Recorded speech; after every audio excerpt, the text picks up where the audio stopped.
I want to send a message to the President of this nation, Honorable His Excellency Uhuru Kenyatta Muigai. And I'm doing this via social media because in Kenya, there is no way you can reach your president, even though you, the voter, are his employer, which I believe should not be the case, because we need to reach our leaders and tell them what we are going through. Mr. President, a time has come for the citizens and the leaders of this nation of Kenya, where they need to know that the president, the senators, the governors, the members of parliament, the cabinet secretaries, and all elected leaders are public servants. And they ought to know that they are there to serve the citizens and to listen to them. And that is why we elect them every 5 years. And that's why they are also called civil servants. They are not lords, they are servants. I bring this up because of the lockdown and the curfew that has been imposed by you, Mr. President, last Friday. Your Excellency, the people of this country have suffered a lot since this pandemic came to this nation last year. Many have lost their jobs, businesses, livelihoods, matrimonial homes, and some of them are living in hopelessness. I've just mentioned a lady who wrote me on Facebook yesterday, and she told me, my name is Jane Mwehaki and I've reached the end. When the president declared that people cannot come to my small kiosk to eat, it meant that I've lost my livelihood. And she was telling me I want to commit suicide. I have no hope. I have a child and I'm pregnant already. And my husband, because of the hardships of last year, he has abandoned me. Such is what is happening in this nation, Mr. President. Last year, when this pandemic started, we joined with you and endured the lockdown for more than 4 months because we wanted to fight this virus and eliminate it. We endured our job losses, businesses were closed, our livelihoods were taken away from us in the hope that everything would go back to normal. But as soon as the curve started to flatten, we thought our lives will resume back to normal. Then you, Mr. President, and your brother Raila restarted the BBI reggae.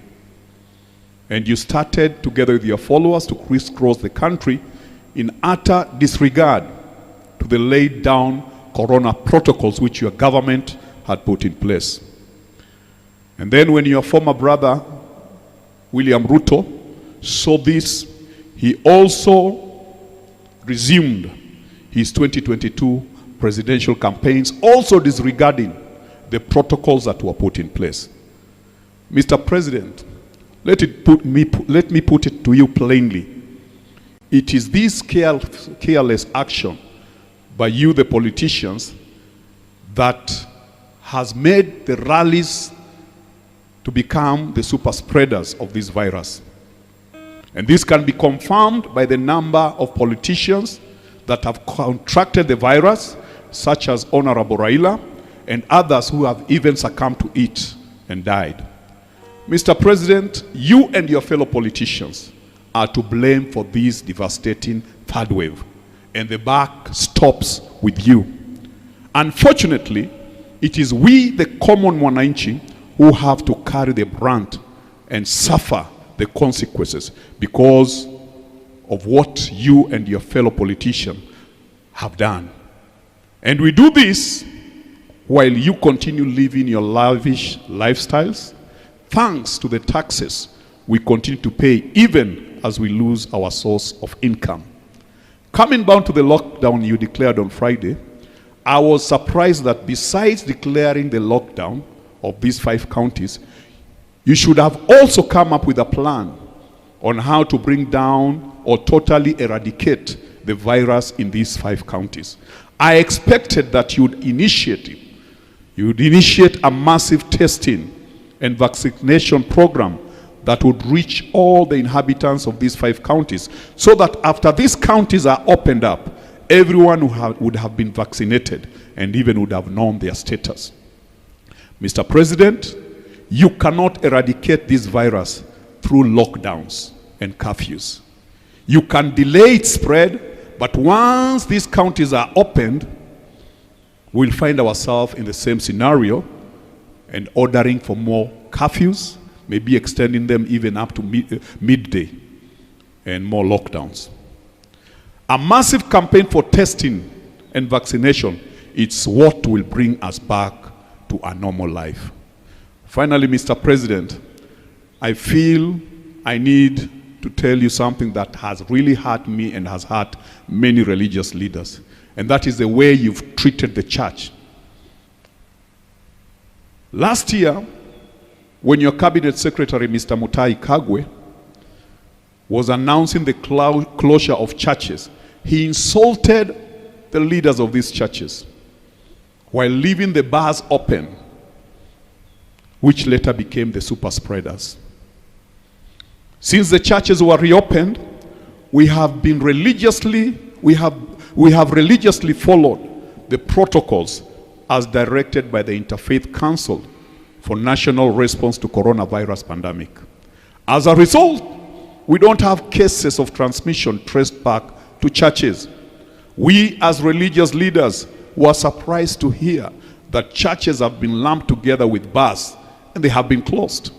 Mr. President, I believe this is a show of lack of respect for the churches and even more, contempt for the same. How can you compare churches with bars? I wish you could have said the churches increase the social distance from 1.5 meters to 5 meters and only admit people who fit within that. On top of that, you have allowed matatus to operate as normal. The question I'm asking myself, and I believe many people are asking themselves, between a matatu and a church, where would you feel safe as far as social distance and hygiene is concerned? Again, public markets, which are also super spreaders, are still operating as normal in total disregard to the protocols. You go to Marikiti Market in the morning, no social distance, no mask. Go to Kongoya Market in Mombasa. Come here at Githurai Market, no protocols. And yet, you close the churches. Churches that are praying for this nation. Churches that are a hope for many in this nation. Mr. President, I feel you have a problem with the church, and a personal one. And it is not good for our country. The church can become a very good ally for you in this fight against corona. When IEBC wanted to register voters, they came to our compounds and we welcomed them. They would come every morning and we will tell our congregation, if you've not registered, go and register as a voter.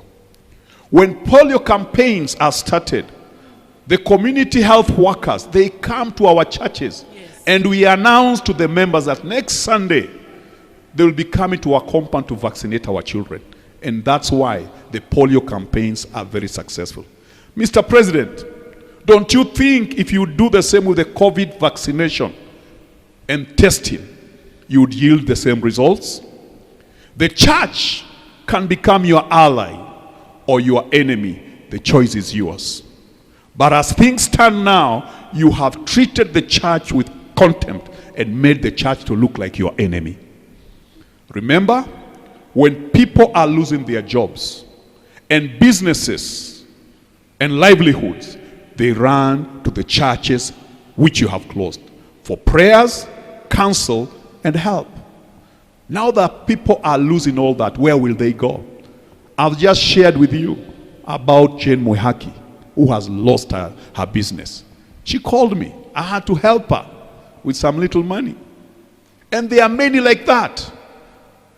A friend of mine called me from town yesterday.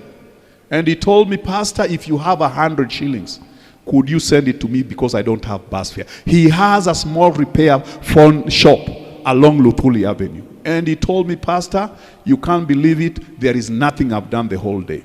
We usually expect that by 5 when people are leaving work, they will pass by our shops and we do some little business as we are making their phones. But now when they leave their shops because of the curfew, which has been brought lower to 8 p.m., they ran to the bus stop to get their matatus. And he told me, Pastor, if you're able to give me 500, I'll appreciate, because I don't have food in my family. Mr. President, your citizens are suffering and they cannot talk to you the way they are talking to me. The church is their only hope. So I pray you will reconsider what you've done to the church. Know that the church can help fight this pandemic. I want to congratulate you for putting the Interfaith Council. They have been doing a good job, but you've taken their job from them. Let them do what they know how to do. You are not an expert in church matters. Let them do their job. And open the churches, even if it means increasing the social distance. And I want to assure you, when you come to my church in PEFA, Kahawa West, you will find that we have obeyed all the protocols. We have a temperature measurement gun. We have installed points of sanitation, sanitizers on the wall. We are keeping the social distance. And for your information, Your Excellency, some of our members are doctors and nurses who are the front line of fighting this virus in the hospitals where you've employed them. Do you think they can come to a church which is breaking the protocols? Please, Mr. President, don't listen to people who don't fear God, who keep inciting you against the church. Open the churches and let the church help you in the fight against this pandemic. And once again, put in place a plan of making sure when the counties are open, the 5 counties, we'll have eradicated the virus from this county. And the plan is very simple. Mobilize the vaccines, mobilize testing kits, and begin vaccinating the inhabitants of these 5 counties. You will thank me for taking that advice. God bless you. I will pray for you, even though I'm very angry with you, Mr. President. But I love you with the love of Jesus. God bless you so much.